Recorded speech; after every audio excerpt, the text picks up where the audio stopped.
Hello, everyone. Welcome to the HMCT Design Educators Typography Intensive. This is our second teaching module. I'm Gloria Kondrup, the Executive Director of the Hoffmitz Milken Center for Typography, and I will be your host for this symposium. We do have co-hosts and moderators. We have the mantra that effective teaching should be shared, not a secret. I want to send out a great thank you again to the generous sponsorship from Google and support from ArtCenter College of Design and the Lowell Milken Family Foundation. We cannot do this without them, of course. Your moderator, Ty Drake, and co-host, has successfully collaborated on graphic design, branding, and visual communications related projects with many high-profile clients in the field of architecture, music, film, sports, health, and beauty. He has over 16 years as a design educator at the graduate and undergraduate levels here at ArtCenter College of Design and other institutions. He has impacted, I would say, scores of young artists and design students. And his work is now in the collection of LACMA, the Los Angeles County Museum of Art. So congratulations, Ty. He will be in conversation and introducing, I'll do a little introducing of Rudy. Rudy Manning, God, for 20 years you've been doing this, Rudy. You've stayed true to the belief that graphic design in its truest form has the unique ability to bridge cultural and disciplinary boundaries. You are the co-founder and chief creative officer of Pastilla, and you'll tell me did I pronounce it correctly, Rudy? Yeah, Pastilla. Yeah, exactly. Yep. Thank God at that double L I have it right. And he has built a digital agency on strategic creativity, and it encompasses digital print, film, animation, advertising, marketing. I am on your mailing list, by the way, Rudy, so I do follow you. And you used to be based in Pasadena, but now it's everywhere because of things. And you've been teaching at ArtCenter, College of Design, in teaching branding and design now for how many years? Close to, I think, 6-7 years now. Great. Yeah. Well, I'm going to turn it over to the two of you. And Ty, take it away. Cool. Thank you, Gloria. Welcome, everyone, to the second module of the DETI. And I have the pleasure of moderating the second module with Rudy Manning. The one thing I want to touch on before we get started, before you get started your presentation, because I don't want to get in the way of your presentation, is you and I are a handful of people of color as faculty members at ArtCenter, and now with the focus on diversity and inclusion. What are your thoughts about having a more diverse, more diverse classroom, and how do you think having a more diverse classroom in terms of creative thought and things like that will ultimately affect teaching in the classroom outcomes, and more importantly, how does it affect design and the profession of design overall? ArtCenter is working on with the inclusion, with the DEI office, which just started, is trying to change that not only with faculty but also with our student enrollment, right? Because as we both know, we very seldom get students of color, especially in Black and Brown communities, in our classrooms, and I think the goal is to make a big change in that. So I just want to hear your thoughts about that. I mean, this is, just to kind of preface it, I think this has been something that has been in my mind probably for the past maybe 10 years.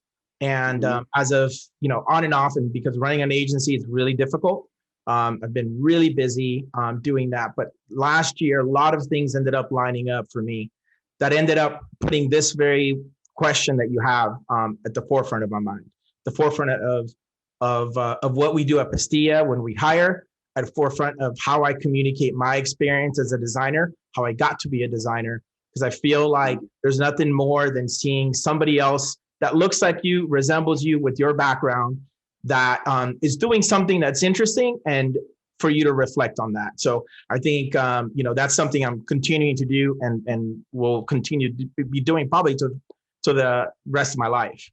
And in terms of the classroom, I feel like, design is such a sort of nebulous thing, right? Like, you're taking people's experiences, decisions, their history, their insight, their personality, and having them make decisions, right? So, and when you're doing that, you're coming up with those ideas using all these references of your life, of experiences, things you read, the people around you, to come up with these concepts. So diversity, if you look at it just from that broad level, the more diverse the spaces, the classes, the experiences, the studio is, the better perspective you're going to get on making decisions, design decisions, whether it be conceptual or visual. All your frames, the frame of references in which you look at the world, open up a lot more. The more narrower that perspective gets, the less options, right? The smaller you see your world. Right. So I think it's a really, really important part. I mean, I think, I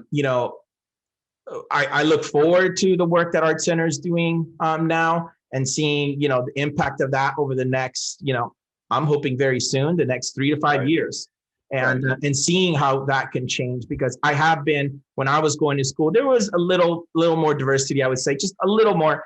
And I think, even in those moments, it really changed things. It brought people closer together. It taught us some different experiences that we took as designers when we're working with clients, And at the end of the day, that is what it is. We're looking at other companies, other businesses, and solving solutions, looking at the world from lots of different lenses. So the more diverse, the better. I get it. Well, listen, let's have a little bit more conversation about that a little bit later, and maybe other people can chime in on that. So I'm going to turn it over to you. Cool. And let you, do your thing. Go for it. Okay, cool. All right. Thank you, Ty. Thank you, Gloria. So I teach a class called Communication Design 5. It's a branding class. It's an identity systems class. And up until that point, a lot of the students have taken a few branding classes to a certain degree. They take a CD4, which is sort of a kind of an intro, I guess you can say, to identity system. And then there's typography classes and lots of design classes. So once they get to my class, I sort of bring my perspective, as Gloria mentioned in my bio. My design background is really broad, which has always allowed me to kind of see in between the different types of capabilities that we have in design and building an ID system. And this is probably more important now more than ever in the digital age, where you have lots of different permutations of how your brand is going to be shown. So in ID System 5, I look to take everything that they've learned and see how to develop that further. And one sort of aspect that I have that I'm going to go through in this presentation is how to tell a story with an identity system, how to drive like a narrative system that comes up with something different, like gets you to think about a brand and the visual elements a little different. So I'm going to walk you through that. So just real quick, just to take a step back, just to sort of set the table. Branding identity system, this might seem pretty straightforward, but at the end of the day, it's partially strategy, right? Which kind of comprises of lots of different elements, messaging, positioning, and so forth. Logo design, which is like symbol, graphic, maybe naming could be a part of this. And identity system, which is how you take that mark or logo type and expand it into a visual system that is cohesive and consistent. And then how do you define those guidelines? And then in essence, the production part that happens after that, creating all the assets, creating all the different elements that are needed for anybody who's going to execute on the identity system. So that's sort of like it in a nutshell. And usually what's been happening, and most identity systems go this way, is you create a logo, you create a logo type, create probably some branding, you have some photography, visual, color palette, and so forth. And through that identity system, you're you're creating these rules, and these rules sort of get applied, and then after they get applied, they sort of ship or sort of send the ship to sale, so to speak, for somebody else to try to take over it, run it, produce different assets. And that's perfectly fine. But one of the questions I think that I pose students in this class is to how can that evolve? How can we be a part of creating an identity system that isn't so much of setting and repeating, right? Like, it isn't so production mindset, but it's more of continuing to build something that could evolve later on. And, as it stands right now, some people might say this is even a bit formulaic. You create these guidelines, these structures, and then you just apply it. That isn't really that dynamic, and it really doesn't allow for the designers or the agencies that are taking that identity system to really understand the intent and the vision of the identity system for execution. It almost kind of falls into like, what are the rules you're going to be setting and then applying those. And so I've been working with the students to try to see how we can build that a little bit further. How can we take that to a next stage? And one of the things that I focus on and I try to talk with the students around is this idea of story or narrative identity system. If an identity system and if a brand can start with a more story mindset, a narrative mindset, you can create a connection to the identity system that is a little more intimate, that makes everybody be connected more to the guidelines. As things are evolving and digital executions or brand executions become a little more nebulous in terms of what platforms they sit or how they move or how they interact or how fast they change, we have the ability to now work with that, like that fluid, the fluid applications that can happen, and develop that a little bit further and find ways to use that to our leverage. So I call this a narrative identity system, which at the end of the day, it's part and parcel of 6 different parts. One of them is the strategy, right? That drives the narrative. This is kind of where everything starts. What is that high level concept? What are the driving points that connect somebody to the identity system?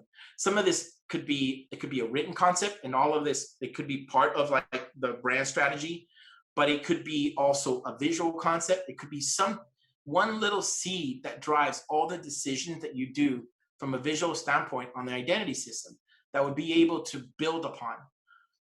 Like I mentioned, tells a story through every touch point. So not only does it set up the strategy in the beginning, but you also, as it gets applied to different communication, you're learning a little bit different. You're learning something a little bit different about the identity as it's being applied.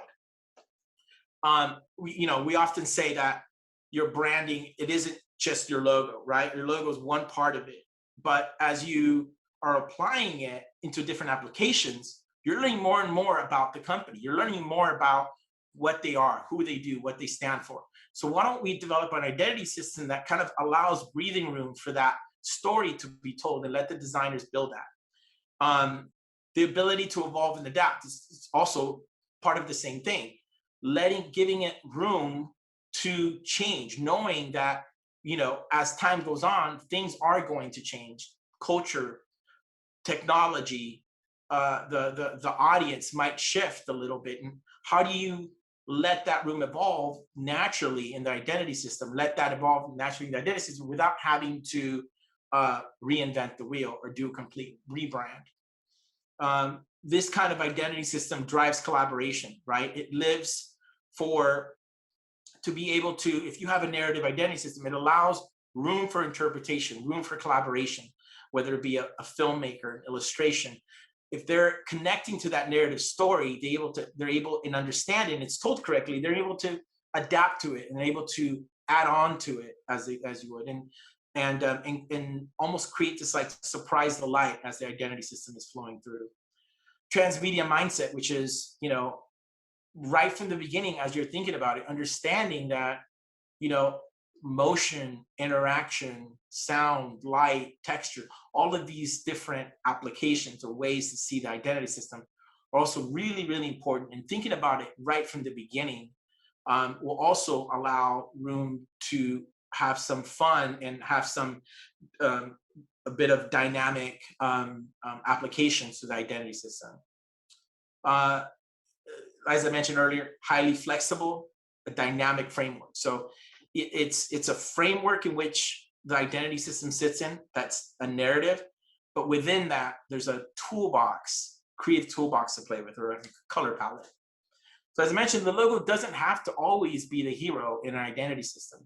It can adapt, it can change, and sometimes the simplest logo type could work if the identity system is what drives it. A lot of times you are going to connect more to the system and how it's applied, sometimes more than the name or the logo mark, especially, you know, as we're using motion and as we're using interaction to add to the language of the identity system. So I'm going to walk you through some students' projects that I've done, where some scenarios, that things that I've seen that they've learned, and things that you know, and examples that apply some of the things that I just talked about. So with this particular student, he rebranded like it's kind of like an Airbnb for camping, for finding campsites. And he renamed it Campsite, and he came up with a mark that's pretty simple, pretty straightforward. And this student was pretty good at like finding the specific like guidelines. He understood what he wanted really clearly on. But I could tell that he had this mindset of like, I'm going to create the structure, create this logo, create these boundaries, and go.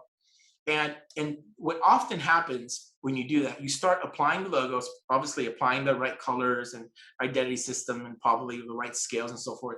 But you just start to see that all they're doing is just copying and pasting. Even if they come up with a pattern, it's literally just copying and pasting the pattern. And usually the pattern comes from something having to do with the logo type or the logo mark, and so an abstraction of it, and they create a pattern based out of it.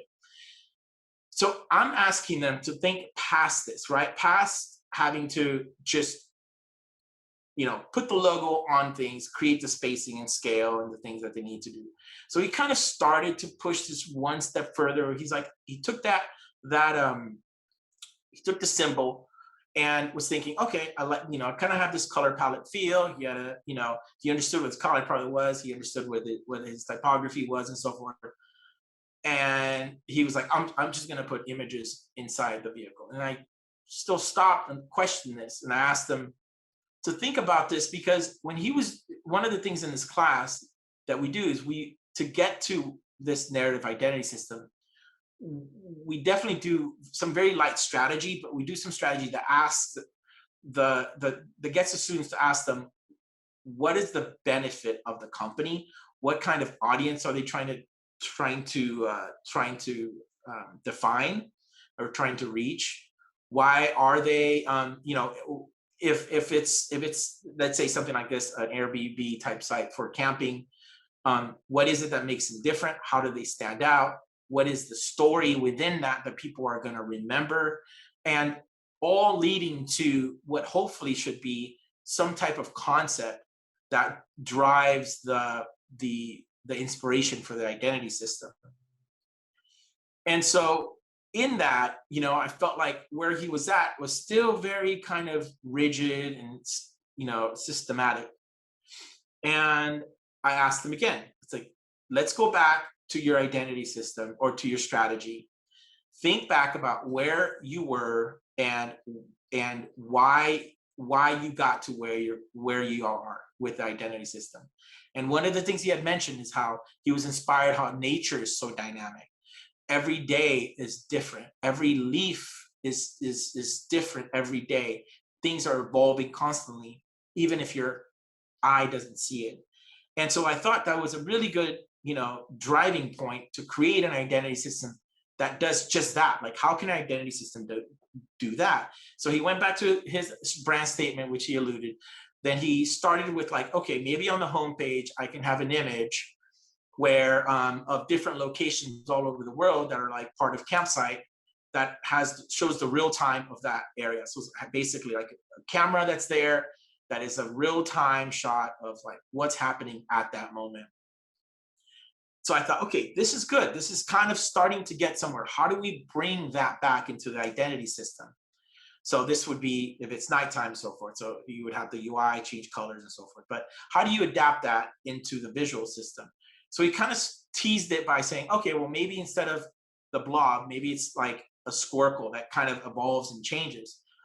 And maybe this animates as you interact with it in some kind of way. Okay, this is starting to get somewhere. And then he started also taking this further and said, well, love these patterns that are, in nature. How can I be inspired by these patterns? How can I create them more dynamically? And how I can create them so that they're almost endless. There's like a complete infinite amount of patterns I can create with nature, connected to nature. So he started thinking of this concept of how you can create these patterns and then start to apply them on any kind of digital applications. So that this is where I thought he needed to start going, where now I can see this thinking that he had from the strategy starting to be applied. So that these were quite beautiful. And then he started seeing how to apply these on stationery, on bags. And this started to build a way more dynamic visual language that, again, the logo type, is fine in the logo, but this is probably the thinking that's going to make me remember Campsite when I see it applied, whether it's, something on the website or something in the physical. As I mentioned earlier, a narrative is something that you remember, right? Like you remember stories more than you remember even images sometimes. So how do we, and you're able to connect more intimately, you're able to relate to the story. So that story that I just gave you about Campsite, you're probably going to go back and think back as your perspective on nature and how it adapts and changes and, your connection to it. That is what I'm intending to do with this narrative identity system. So kind of going back again a little bit to the concept. So this student redid IMDb, and her concept that, was focused on the audience that she was going for. An audience she was like repivoting IMDb for was more sophisticated, authentic, like film enthusiasts, like people who truly love film. Yes, it's for pro users and people create their accounts, but it's also for consumers outside of that actually can appreciate film and to elevate the reviews. And she had this whole strategy around that. So the first thought was like, I want a logo type. And as she went through variations, she realized there's nothing kind of more structured but simple than film aspect ratios. So she created her logo type based off the aspects, 3 different aspect ratios. And then I thought what was interesting, this was interesting to me in that she started with the aspect ratios. And I feel like most students would sort of take this and maybe create a pattern out of it, or, often we probably naturally go, okay, then maybe you can create a pattern out of it. So you can kind of create a structure, and maybe what happens with the gaps in between these blocks, for example, right? Like right here, like what happens in there? What happens if these things stretch? But I like where she took this to the next step, is she sort of gave this now some dimension. She thought, okay, what if I can connect these different aspect ratios and now create something different, which is projection or light, or some kind of like almost like you're looking down through a viewfinder of a camera. And now it's not very literal, but the concept is kind of literal, but she's abstracted to a point that just eludes that like subtlety of it.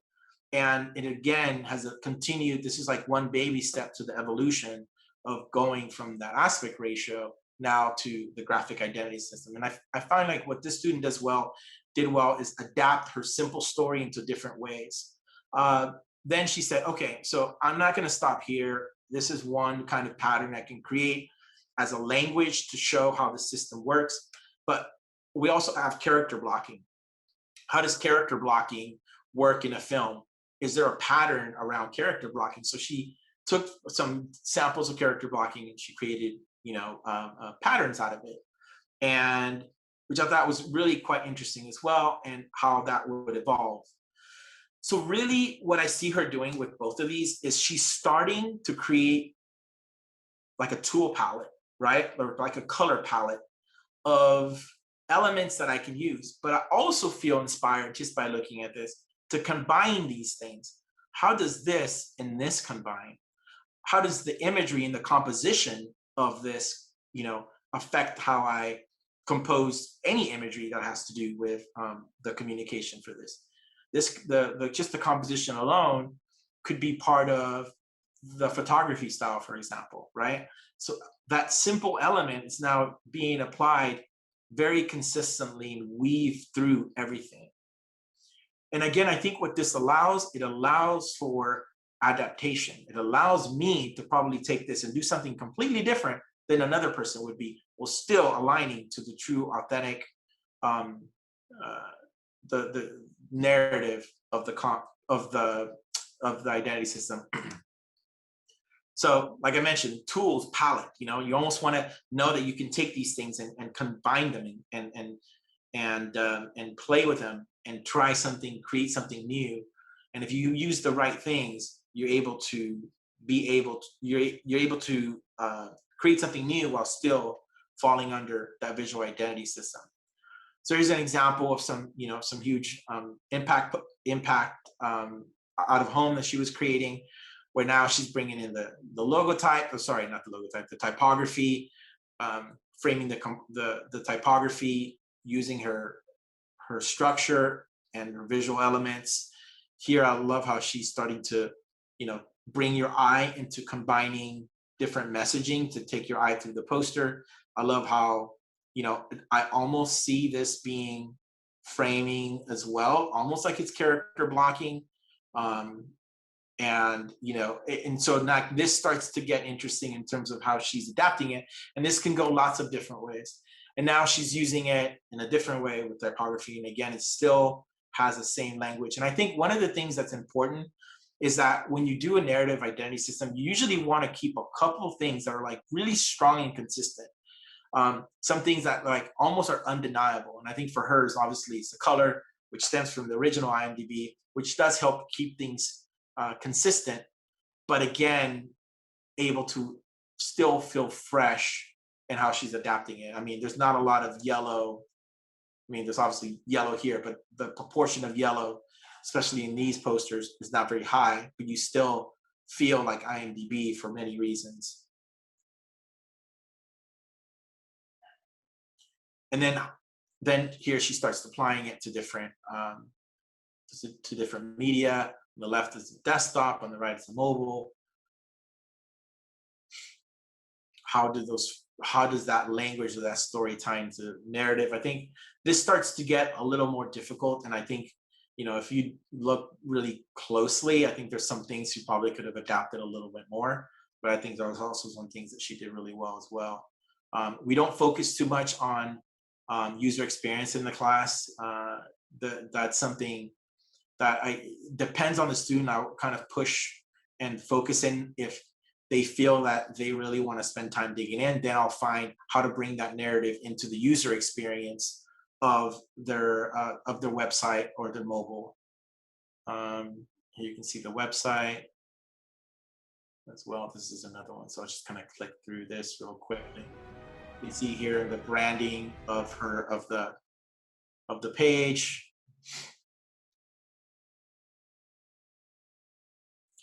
You can see here some more compositions of posters where she's now using the film blocking. I think I call it character blocking, the film blocking, and so forth. I mean, I literally, a lot of times what I tell the students, I said, if you're not creating an identity system that you want to take and reinvent and do something different on top of it, if you don't feel, if somebody gave this to you, you don't feel like you'd be really excited to take it on, then you're going down the wrong path, right? Like you're not giving us enough room to explore, and you're not able to communicate that sort of higher level, that higher level thinking that's going to make me get inspired to know, like, I can play within this.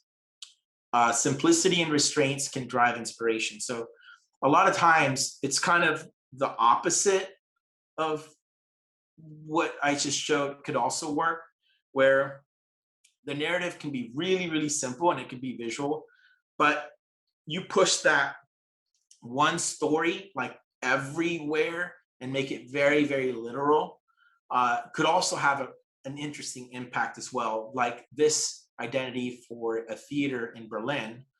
They have 3 different theaters. I think it's just called like How 1, How 2, and How 3.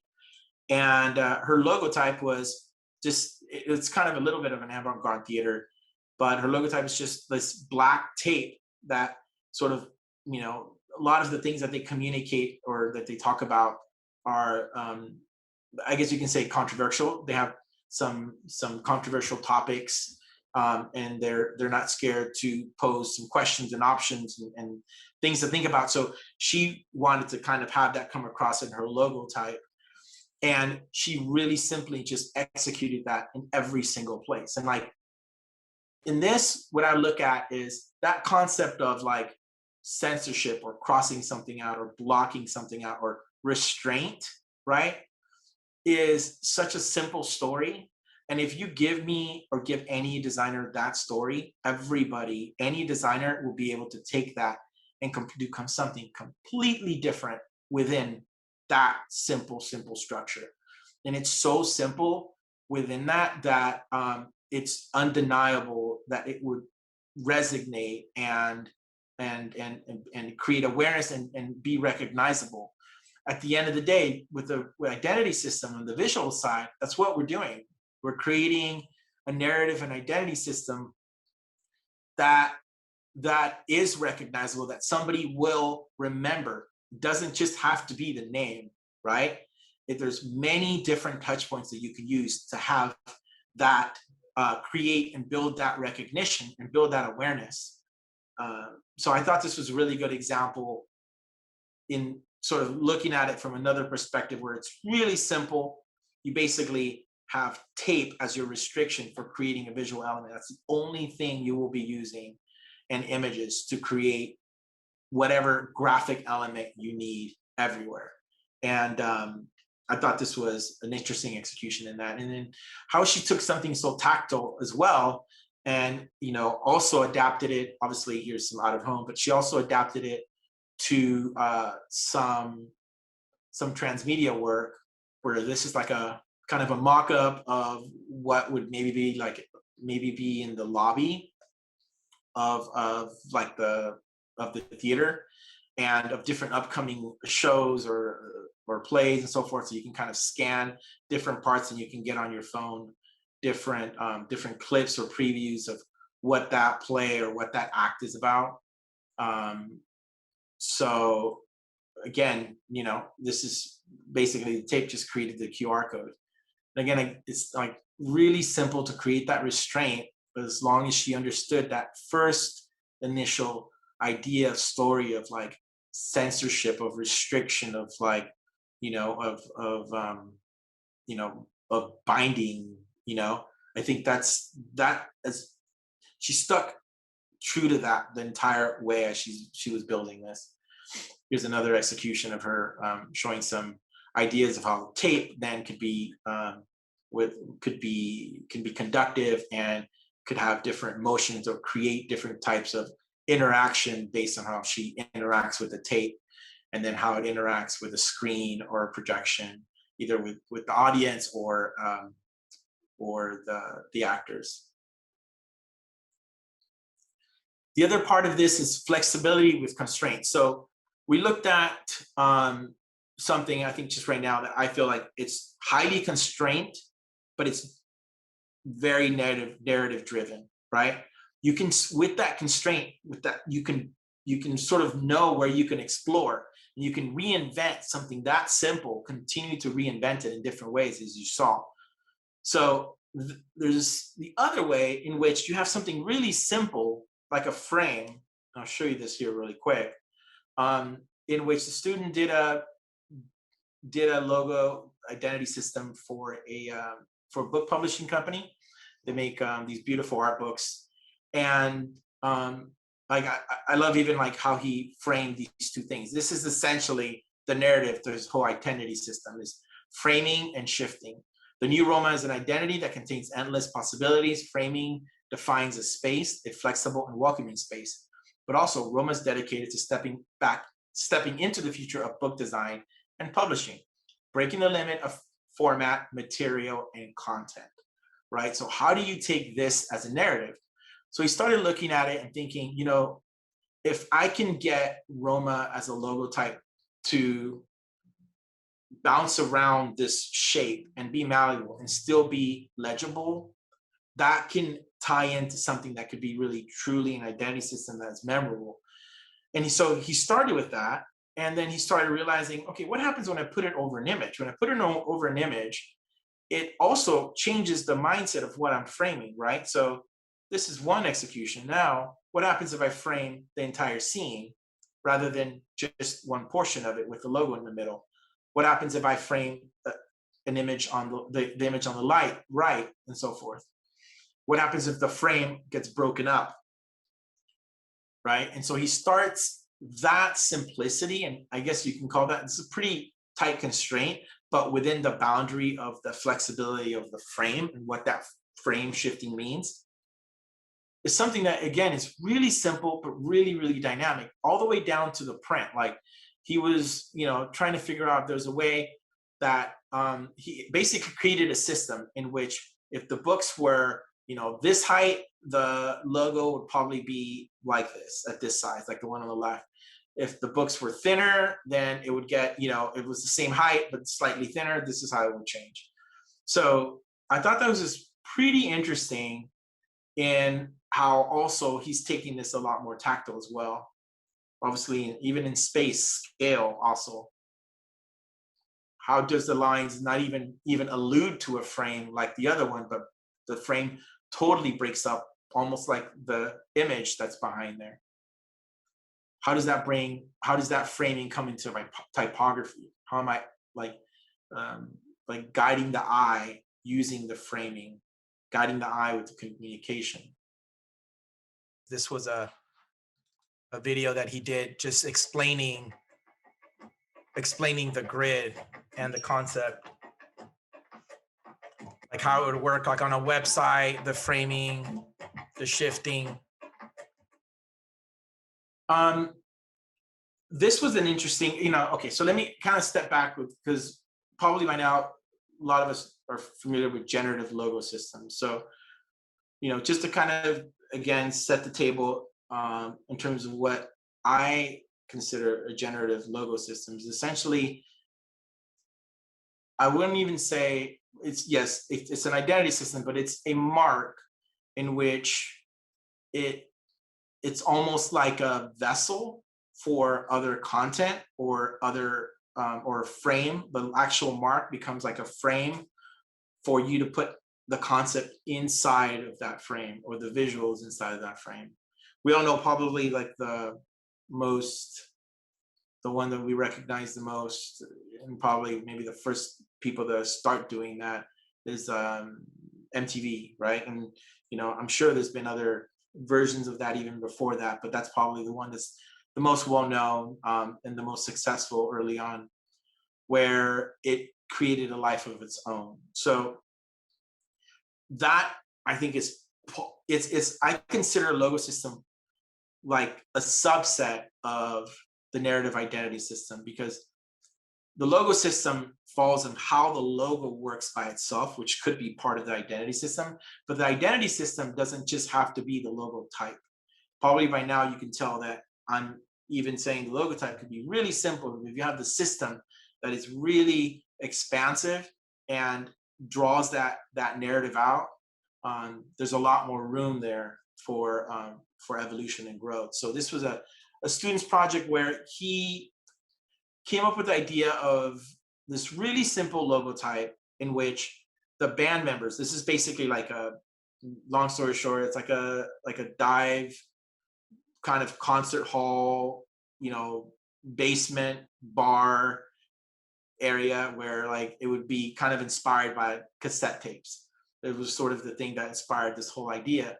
So he kind of wanted to go back to this idea of the punk movement in the early 80s. And he thought it would be interesting to have a logo mark that was just really simple, but every single time, anytime it was used, it would be recreated by somebody, or most of the time. So if you're designing a poster for somebody, as you'll see, you would create your own version of this logo mark by, adapting it with color, with graphics, whatever it is, as you'll see. So here are a couple of different examples. He kind of animated some of the versions that he created together. This here became the system, the logo system, but he learned to figure out how to adapt this into the entire identity system, as you'll see. So obviously a logo system, especially something like this, is highly collaborative. Like this could be an interesting motion piece. This idea of framing could be a social campaign, or not framing, but this idea of like a vessel where like it's a frame which somebody else goes in and colors and it's interactive. Could be done digitally, could be done physically, can be done spatially. There's so many ways that this already logo system doesn't just end at the logo, but it kind of starts to adapt in other ways. So you can see here some of the applications. And then he starts to play with this idea of like the hand and movement into other elements. And again, one of the things you'll see here is the color palette is even though it's pretty wide and has a lot of breadth, it still is pretty restrictive just to be able to carry that language within this like really dynamic system. So you can see here the posters. This would be 2 posters that would be done by band members that were obviously going to be playing, or a group of bands. And again, like I mentioned, highly flexible. You could, something like this, you can give the band maybe a few different examples of stuff like this, but really at the end of the day, they could come up with anything they wanted to within those restraints, right? They would have the colors and that's it, basically. Some more examples of that. Here's a little video that shows how you adapted this to motion.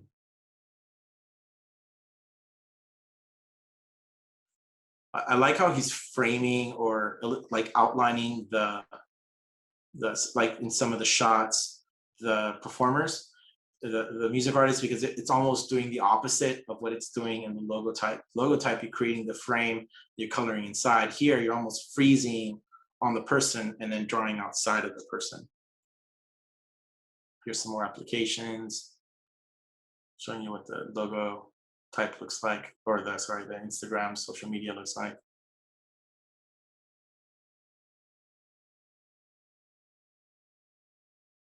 And one of the things I think to a really successful identity system like this is the idea of well, actually, I kind of mentioned that earlier, but the thing that makes something like this successful is that you definitely need to have some idea of your strategy, because at least in my classes, right, it's much easier to find a concept that has more depth when you're looking at where the company is and who they're reaching, and then finding your messaging and your direction and your narrative from that, because you're gonna all the time find something uniquely different about that company, about that audience, and how it relates to that product every single time, rather than here's the logo, let's start with an identity system and let's start from scratch, like based sort of blue sky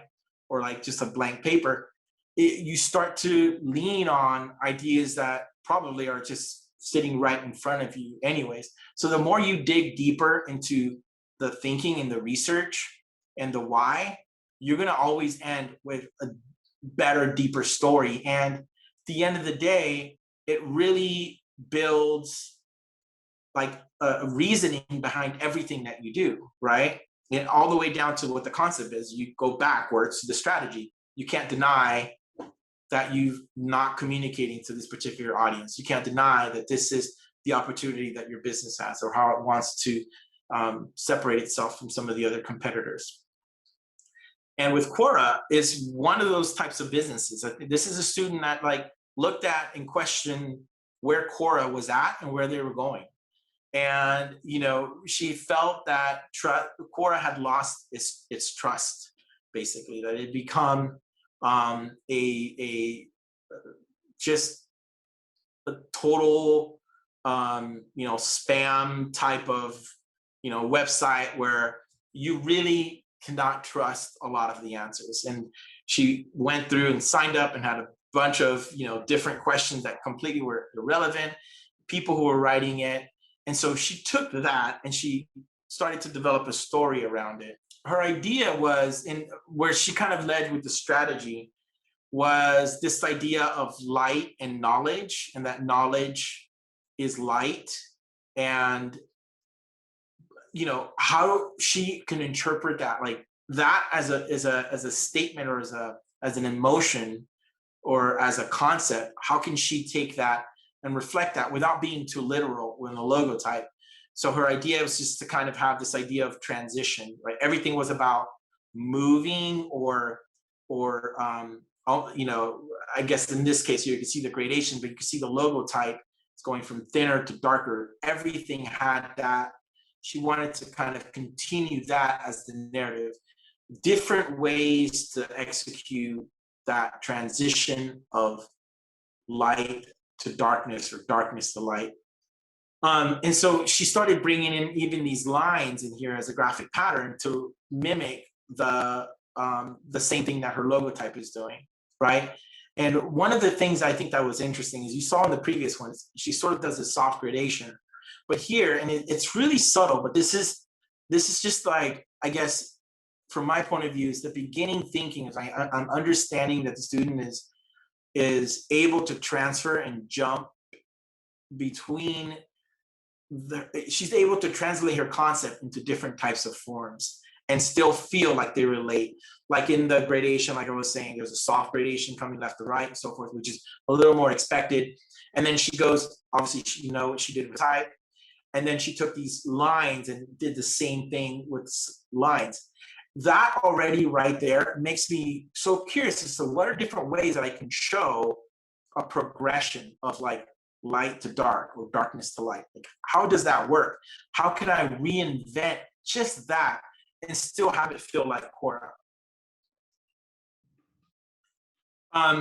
As you saw with Quora, and with a lot of other ones, there is a color restriction, and which obviously color is one of the most seductive elements, I think, is you know, is undeniable. But you saw with a lot of them, and so like, I think that's something that I'm still trying to sort of tinker with. I mean, color, I think, is probably something, one of the most important things to stay within the realm of the palette. I mean, you have a set colorway. How that expands out depends on the system and so forth.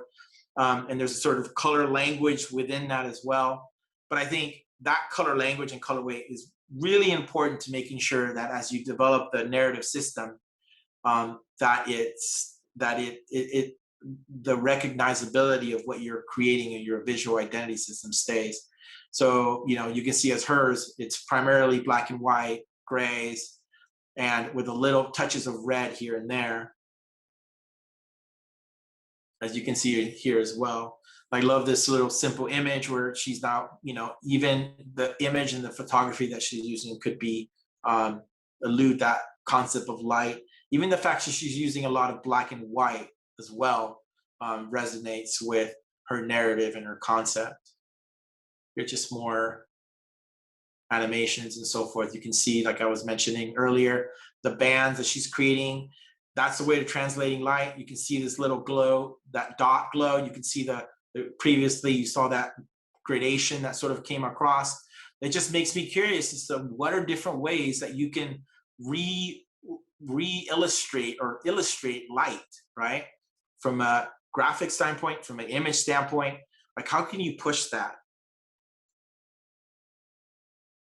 So basically everything that I've been talking about leads up to this, right? Like at the end of the day, an identity system that's narrative, right, really breeds a system that is alive, right?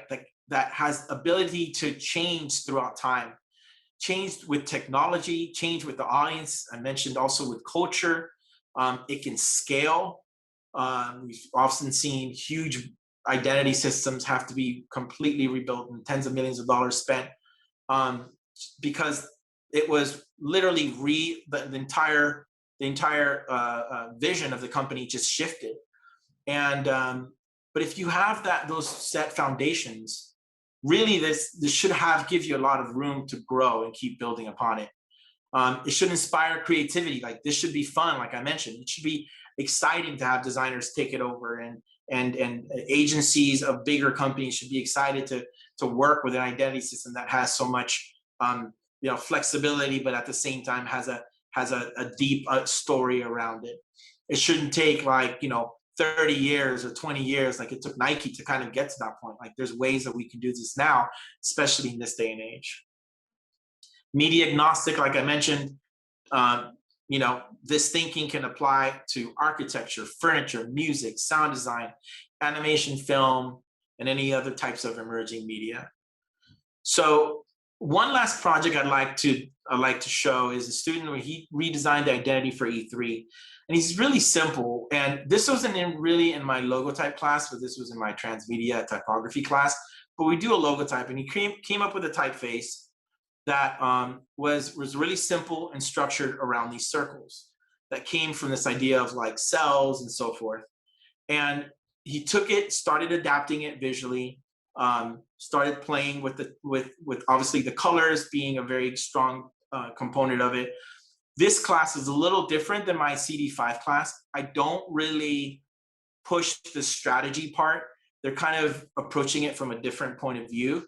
But I like how he's adapted this logo type of these simple circles, not just, how he's taking the visual element of these circles, adapted it to the logo types, and created some graphic executions that then ended in a really interesting and interactive, basically an interactive. And he decided, look, what happens if I take these circles that are really simple, straightforward, that come from what I just showed you, the logo type, and change the scale.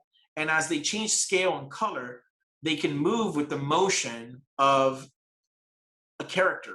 And what if inside those circles, they could act as play buttons, basically, or controller buttons. So he took that, and as I showed you, and created an interface around it where you basically would just see like the best player. You could click on it, walk, interact with it, see other players that are playing the game, and then how you could scale and adapt that. And I think this is really simple. And in terms of the narrative, this is kind of a little bit of a segue, but I think what it adds is like, it's how the identity systems can continue to build upon other things in your transmedia projects and how they adapt it. I think that's what's important. At the end of the day is, how do they take this story that we've given them or that they've developed? How do they take the story of their identities and that they've come up with themselves as students and continue to reinvent it enough that it just inspires that much level of thinking for the next person to take off that identity system. So again, just to kind of wrap this up, the attributes of a narrative identity system, this is essentially everything here in a nutshell. The strategy drives the narrative, right?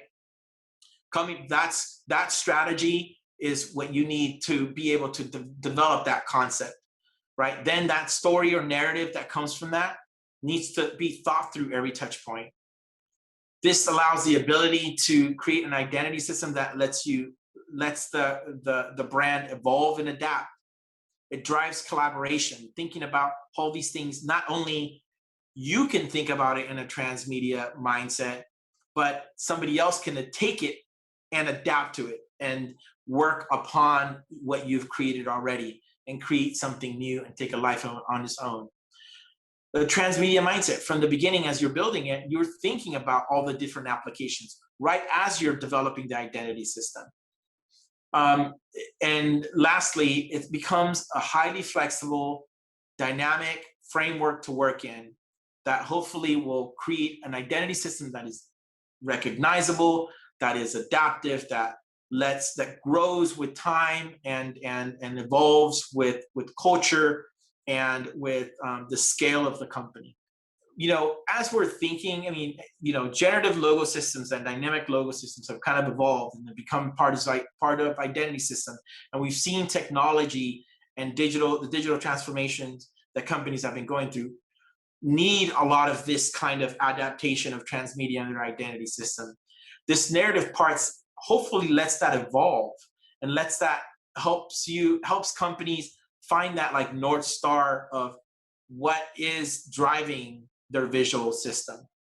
And, as technology evolves, as AI becomes even more important in design and in creative and so forth, maybe this is like a first step at seeing how this can adapt to that, how we can teach AI about these stories and see how we can create that framework.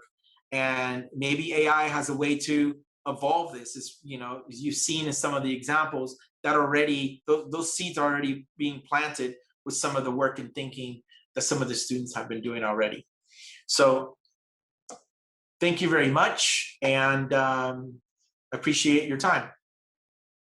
Rudy, let me ask you a question. Yeah. Thank you for a really amazing presentation. So this idea, you're talking a lot about narrative, right? And how that's incorporated into brand ID. And what you're talking about is storytelling, right? I mean, ultimately, what you're trying to get students to do is create a brand ID that tells a story across multiple media platforms, right? Yep. And how dynamic, but also how flexible it can be, right? Yep. So my question to you is, what are the biggest challenges that students face in your class with trying to come up with the idea of, first of all, telling a story, getting to the essence of the story, right? Creating their own narrative from that in terms of research and stuff like that, and then making that work across multiple media platforms, right?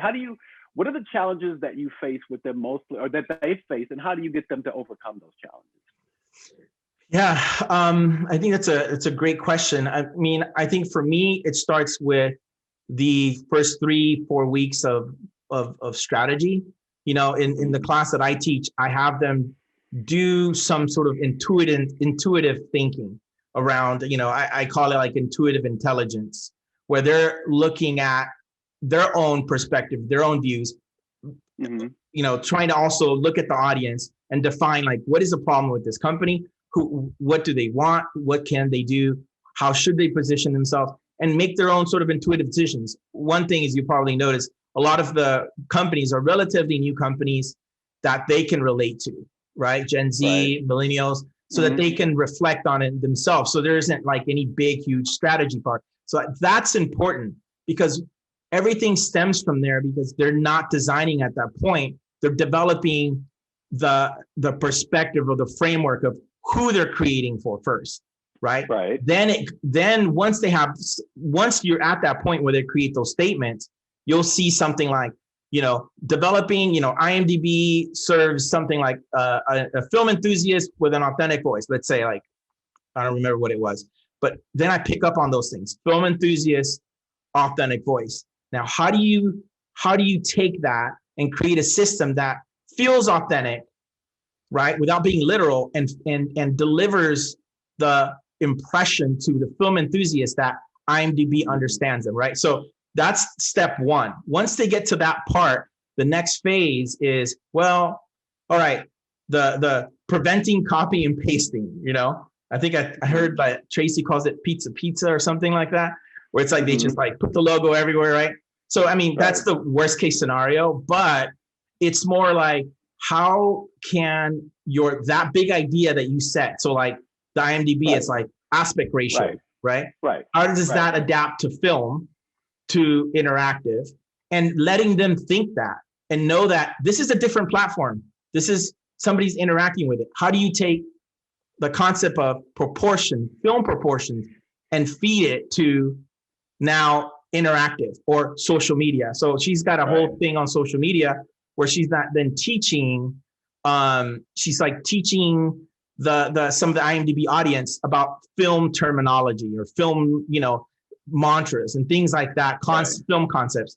So each touch point shows a little bit of a different part of what that strategy is, Right. And, So again, you talk a lot about generative, right? And maybe you could, maybe what you just said speaks a little bit to that, the idea of generative and also dynamic, flexible solutions.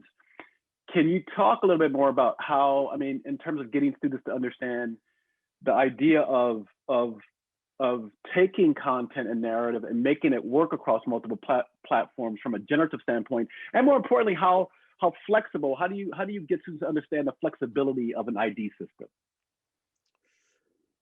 I think ultimately it always comes down to, it's a case-by-case basis, but I end up having to, most of my work in this class is having them question what a guideline is and how to push that guideline. Like, what is the sticking point of what you created that can change? That's where the flexibility comes in. Sometimes students can get lost in the weeds of the actual, I need to create a pattern. Then they come and go, pattern, this is my pattern. Yeah. How do you know a pattern is right? So if you take a step back and question, does it have to be a pattern? Is there something else that is, again, aligns with the strategy? They're able to define that flexibility, oh, here is where I'm expanding. And it should be expandable to infinity, given the strict parameters of maybe color, maybe it could be some simple things, shape, like something that's almost invisible. You don't even realize it's the anchor that builds the brand recognition. But, and I sort of help them define those things so they see what the anchors are from a concept, from a visual point, and then let them explore. And if they don't push it further enough, then I have them continue, push first. And that's where the frustration comes in, because they're like, what does Rudy want me to do? Like, how far, wait a minute, how much playing can I do? I already created this, So for you, so the challenge is that, students feel like they've come up with a solution that fits every execution, right? So I got the general thing, and all I have to do is apply it to this execution and that execution and this execution and make things work, right? So getting them to step outside of that box is what you're talking about, right? Getting them to really think much further, correct? Yep, exactly. The student with the campsite was the same situation. He had a system down, it's second day we presented, he was like, he had everything already in there. I'm like, wait, what's going on here? You just copied and pasted your logo that I didn't even. And so it's almost like more of like a production mindset, and I always told the students, when you have a narrative element to your idea, your client is going to have an easier way understanding the concept. Right. You drive it to the strategy, you tie it all together, and you show how it's applied everywhere, and you show how it changes. They feel like they bought not a logo or a system, but an entire identity world. They bought a huge, So the other question I'm going to ask is, when we talk about, ID systems, and, I was going to ask you one of the questions I thought, what is the future of ID systems? We talk about brand. What's the future of ID systems? People are creating their own brands now. So everything is becoming more personal. Yeah. Right. With the influencers and YouTube and Instagram and Facebook and all of those things, people are creating their own personal brands, right? Yeah.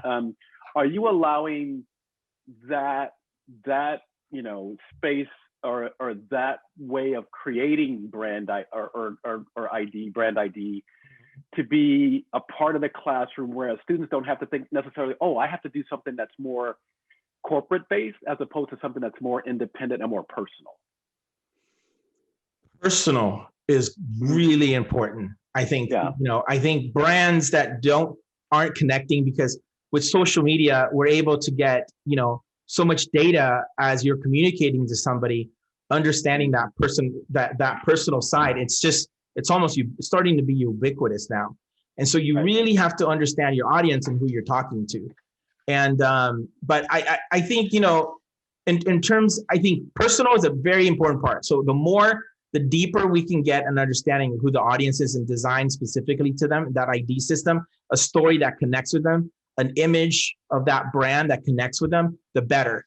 The other part that's very different now is, this goes back again to the, I guess, being sort of media agnostic, is when you're coming up with from a bigger picture point of view and from a narrative standpoint, you're able to apply that narrative into the different platforms like, you know, Instagram, Facebook, Google Ads, commercials, in ways that every single time I feel like I see something different, because there's so much media coming at us all the time, right? Like all the time, just all over and over again. We start to get numb within itself. It wasn't like that back in the days, right?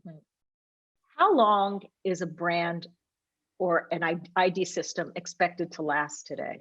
What's the longevity of it today? I mean, it used to be, oh, this will be here for 25 years. What do you estimate that the life of an ID system is going to be today? You know, it's a lot shorter, but it can change and evolve easier and quicker. So I think back then, a rebrand was a huge undertaking, like just massive, right? Because things were printed everywhere, and think products, like there were so many physical things that were printed that to redo everything would be impossible. Now it's just, you know, I don't know how much, what percentage is digital. It's so easy to change. ID systems that constantly evolve don't necessarily have to be like the way they used to be, Gloria, right? Like, oh, after 15 years, you got to rebrand, you got to like especially with fast food companies, like, oh, we got to redo the logo now. We got to redo it. You know what I mean? And that's what I love about what you're doing, Rudy, in terms of generative aspects of design, and especially as it relates to brand ID, is like showing students that, hey, you can create a brand ID that lives across and works across multimedia, but is generative and constantly evolves. That way, the client doesn't always have to come back and have to change it from scratch. Exactly. Well, and here's one last point. If we think about the top economic companies right now, they're not physical products. Right. Think about it. Think of Amazon. Think of Facebook. Think of Instagram. They don't exist in our physical world. So changing, like you say, Rudy, it's fast. You know, it becomes difficult when it's a product, a physical product to change the brand.